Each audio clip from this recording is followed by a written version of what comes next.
யூதா எழுதிய திருமுகம். தந்தையாம் கடவுளால் அழைக்க பெற்று அவரது அன்பிலும் இயேசு கிறிஸ்துவின் பாதுகாப்பிலும் வாழ்வோருக்கு இயேசு கிறிஸ்துவின் பணியாளனும் யாக்கோபின் சகோதரனும் ஆகிய யூதா எழுதுவது. இரக்கமும் அமைதியும் அன்பும் உங்களில் பெருகுக. அன்பார்ந்தவர்களே, நம் எல்லாருக்கும் கிடைத்துள்ள பொதுவான மீட்பை குறித்து உங்களுக்கு நான் எழுத மிகவும் ஆர்வமாய் இருந்தேன். ஆனால் எல்லா காலத்துக்கும் என இறை மக்களிடம் ஒப்படைக்கப்பட்ட விசுவாசத்துக்காக போராடும்படி உங்களை ஊக்குவிக்க இதை எழுதும் தேவை ஏற்பட்டுள்ளது. ஏனெனில் திருட்டுத்தனமாக சிலர் உங்களிடையே புகுந்துள்ளனர். இவர்கள் தண்டனைக்குள்ளாக வேண்டுமென்று முன்னரே எழுதப்பட்டுள்ளது. இறைப்பற்றில்லாத இவர்கள் நம்முடைய கடவுளின் அருளை தங்கள் காம வெறிக்கு ஏற்ப திரித்து கூறுகிறார்கள். நம் ஒரே தலைவரும் ஆண்டவரும் ஆகிய இயேசு கிறிஸ்துவை மறுதலிக்கின்றார்கள். நீங்கள் எல்லாவற்றையும் அறிந்திருக்கிறீர்கள். ஆயினும் சிலவற்றை உங்களுக்கு நினைவுறுத்த விரும்புகிறேன். ஆண்டவர் எகிப்து நாட்டிலிருந்து மக்களை ஒரே முறையாக விடுவித்தார் எனினும் தம்மை நம்பாதவர்களை பின்னர் அழித்து விட்டார். சில வானதூதர்கள் தங்கள் ஆளும் அதிகாரத்தை காத்து கொள்ளாமல் தங்கள் உறைவிடத்தை துறந்து விட்டார்கள்.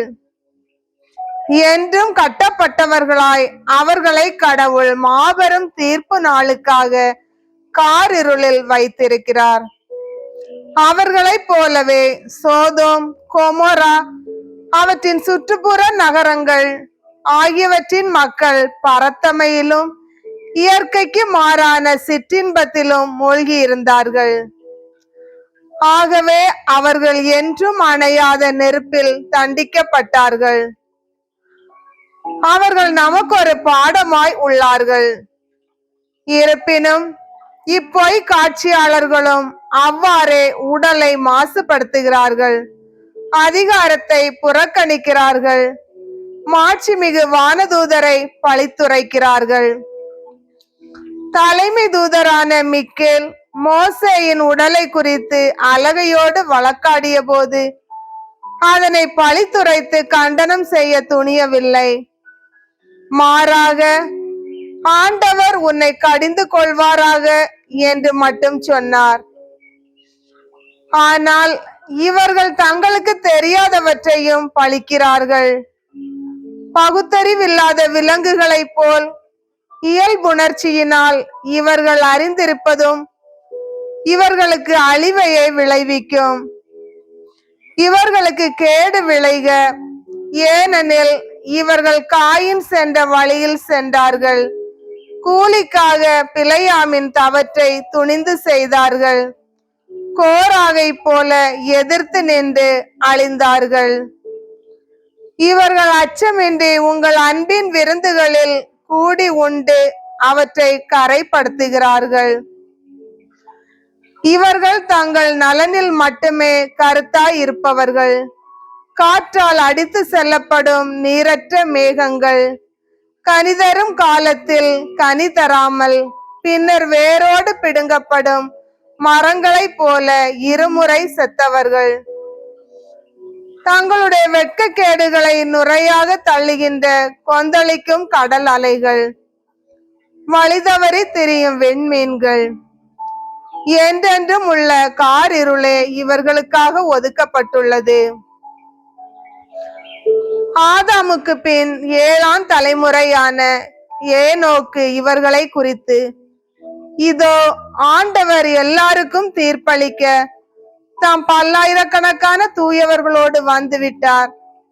இறை பற்றில்லாதவர்கள் செய்த அனைத்து தீ செயல்களுக்காகவும் இறை பற்றில்லாத பாவிகள் பேசிய அனைத்து கடுஞ்சொற்களுக்காகவும் தண்டனை வழங்குவார் என்று முன்னுரைத்துள்ளார்.